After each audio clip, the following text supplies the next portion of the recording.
2-minute breaking news. PTI और वफाकी हुकूमत के दरमियान मुज़ाकरात की अंदरूनी कहानी सामने आ गई है। इन मुज़ाकरात के नतीजे में वफाकी हुकूमत और तहरीक इंसाफ इंतखाबी तारीख पर लचक दिखाने को तैयार हो गई हैं।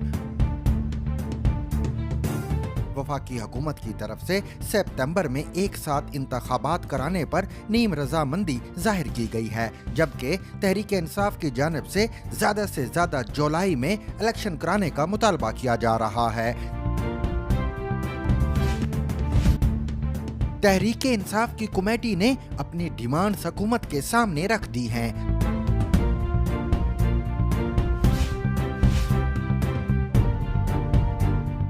जबकि वफाकी हुकूमत की कमेटी अपनी तजावीज़ आज पीटीआई के सामने रखेगी।